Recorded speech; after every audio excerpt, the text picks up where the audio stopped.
थी ईरान और इजराइल की। ईरान ने जिस तरीके से इजराइल पर हमला किया है, इसको लेकर के G7 देशों ने कड़े शब्दों में निंदा की है। वो ये कह रहे हैं कि हम इजराइल के साथ खड़े हुए हैं। ईरान ने जो किया है वो पैदा करने की कोशिश की है। G7 में America, Canada, France, Germany, Japan, ये वो देश हैं जिन्होंने मिलकर के अब एक तरह से पहले मीटिंग की थी। जो बाइडेन ने वीडियो कॉन्फ्रेंसिंग के जरिए G7 देशों की मीटिंग की थी और उसके बाद यह तय किया गया कि जो किया जा रहा है उसके खिलाफ G7 देश एकजुट होकर के इजराइल के साथ खड़े रहेंगे। और साफ तौर पे कहा गया है कि ईरान की जो मंशा है वो सीधे सीधे अस्थिर करने की है इजराइल को।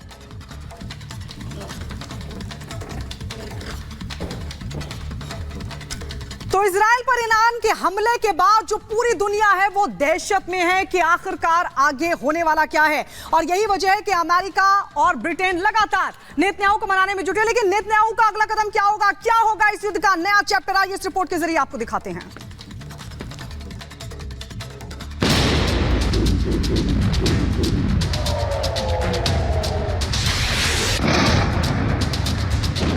दुनिया में महातबाही का काउंटडाउन शुरू हो चुका है। इजराइल की सेना जंग की तैयारी में जुट चुकी है। नेतन्याहू वॉर कैबिनेट की बैठक ले रहे हैं और अमेरिका, ब्रिटेन जैसे देश ईरान को अब तक का सबसे घातक सबक सिखाने के लिए मोर्चे पर मदद की स्ट्रैटेजी तय कर रहे हैं। यह तय हो गया है कि मिडिल ईस्ट के वजूद को खतरे में डालने की जुर्रत भले ही इस बार पहले ईरान ने की है, लेकिन उस ताबूत में आखिरी कील इजराइल ही ठोकेगा। अब आगे क्या करेगा इजराइल? प्रॉक्सी वॉर या सीधा अटैक? इसमें शक नहीं कि अकेले मिडिल ईस्ट में दुनिया की तमाम इस्लामिक ताकतों से लोहा लेने वाला इजराइल कभी अपने दुश्मनों को छोड़ता नहीं है। इतिहास गवाह है कि जिसने भी इजराइल को तिरछी आंखें दिखाई हैं, उसे इजराइल के कहर का सामना करना पड़ा है। फिर चाहे ईरान समर्थित आतंकी संगठन हिजबुल्लाह और हमास जैसे आतंकी संगठनों का शीर्ष कमांडर हो या इजराइल के खिलाफ साजिश में शामिल आतंकी हो।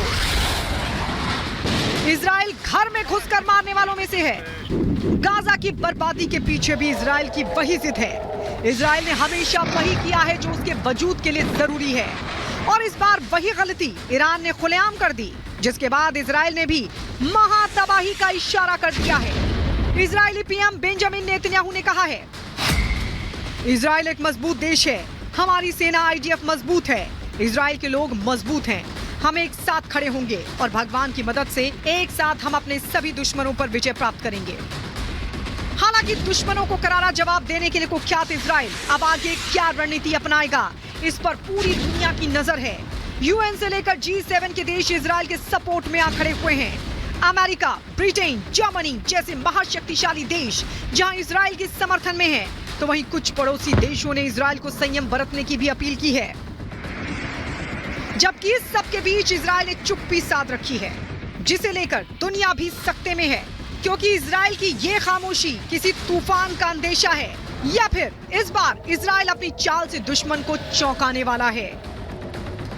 इस बारे में किसी को भनक तक नहीं। हालांकि स्ट्रैटेजिक वॉर में माहिर इजराइल के विकल्पों की बात करें तो इजराइल के पास इस वक्त दो रास्ते हैं। पहला, वो रणनीतिक संयम बरते और ईरान के प्रॉक्सी सहयोगियों पर हमला करना जारी रखे, या फिर वो लंबी दूरी के मिसाइल से सीधा ईरान पर अटैक कर दे, खासकर उन ठिकानों पर जहां से इजराइल पर हमला किया गया। लेकिन इजराइल अगर पहला रास्ता अपनाता है और लेबनान और सीरिया जैसे देशों में ईरान समर्थित आतंकी संगठनों पर हमला करना जारी रखता है, तो ऐसा वो बेखौफ कर सकता है। लेकिन अगर इजराइल दूसरा विकल्प चुनता है तो उसे ईरान से सीधे टक्कर लेनी होगी, जो अमेरिका जैसे देश भी नहीं चाहते, क्योंकि इजराइल का ये कदम सीधा ईरान को उकसाने वाला माना जाएगा। और मौजूदा हालात में इसमें ना चाहते हुए भी अमेरिका भी इस युद्ध में घसीटा जाएगा, जिसका सीधा सा मतलब है दुनिया तबाही और बर्बादी का वो मंजर देखेगी जिसकी कल्पना भी नहीं की जा सकती। और ये आशंका इसलिए भी क्योंकि ईरान पहले ही अमेरिका को यह धमकी दे चुका है कि वो इस युद्ध से दूर रहे। बहरहाल तमाम प्रतिबंधों के बावजूद बैलिस्टिक और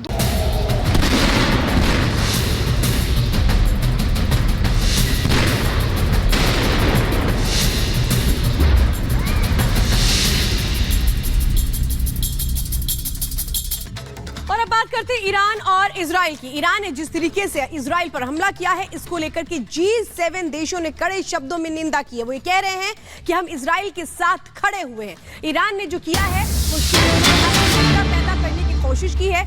G7 में America, Canada, France, Germany, Japan, ये वो देश हैं जिन्होंने मिलकर के अब एक तरह से पहले मीटिंग की थी। जो बाइडेन ने वीडियो कॉन्फ्रेंसिंग के जरिए G7 देशों की मीटिंग की थी और उसके बाद ये तय किया गया कि जो किया जा रहा है उसके खिलाफ G7 देश एकजुट होकर के इजराइल के साथ खड़े रहेंगे। और साफ तौर पे कहा गया है कि ईरान की जो मंशा है वो सीधे सीधे अस्थिर करने की है इजराइल को।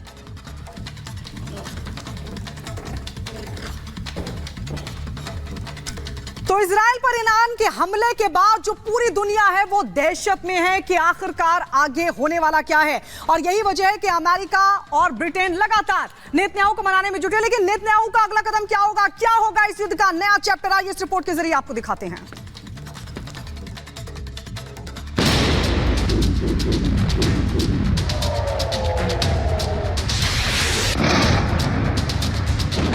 दुनिया में महातबाही का काउंटडाउन शुरू हो चुका है। इजराइल की सेना जंग की तैयारी में जुट चुकी है। नेतन्याहू वॉर कैबिनेट की बैठक ले रहे हैं और अमेरिका, ब्रिटेन जैसे देश ईरान को अब तक का सबसे घातक सबक सिखाने के लिए मोर्चे पर मदद की स्ट्रैटेजी तय कर रहे हैं। यह तय हो गया है कि मिडिल ईस्ट के वजूद को खतरे में डालने की जुर्रत भले ही इस बार पहले ईरान ने की है, लेकिन उस ताबूत में आखिरी कील इजराइल ही ठोकेगा।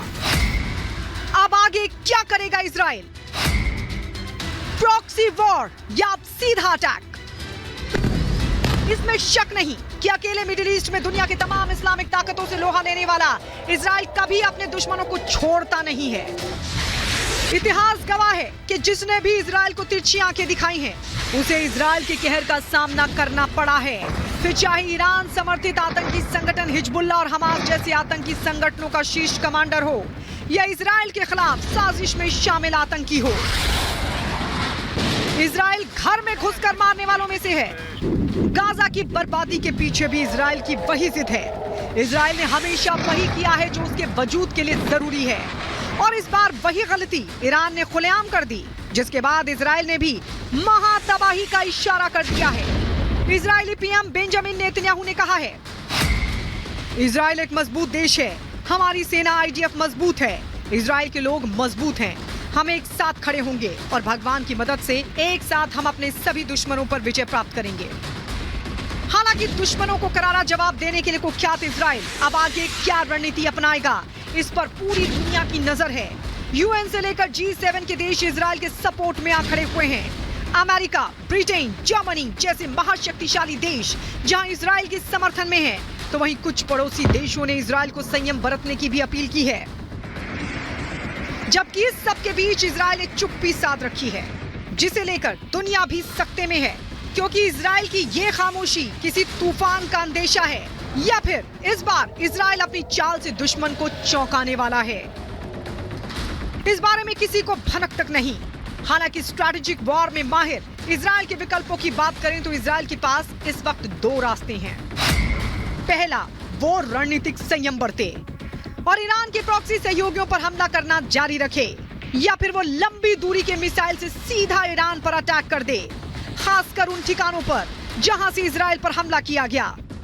लेकिन इजराइल अगर पहला रास्ता अपनाता है और लेबनान और सीरिया जैसे देशों में ईरान समर्थित आतंकी संगठनों पर हमला करना जारी रखता है, तो ऐसा वो बेखौफ कर सकता है। लेकिन अगर इजराइल दूसरा विकल्प चुनता है तो उसे ईरान से सीधे टक्कर लेनी होगी, जो अमेरिका जैसे देश भी नहीं चाहते, क्योंकि इजराइल का ये कदम सीधा ईरान को उकसाने वाला माना जाएगा और मौजूदा हालात में इसमें ना चाहते हुए भी अमेरिका भी इस युद्ध में घसीटा जाएगा, जिसका सीधा सा मतलब है दुनिया तबाही और बर्बादी का वो मंजर देखेगी जिसकी कल्पना भी नहीं की जा सकती। और ये आशंका इसलिए भी क्योंकि ईरान पहले ही अमेरिका को यह धमकी दे चुका है कि वो इस युद्ध से दूर रहे। बहरहाल तमाम प्रतिबंधों के बावजूद बैलिस्टिक और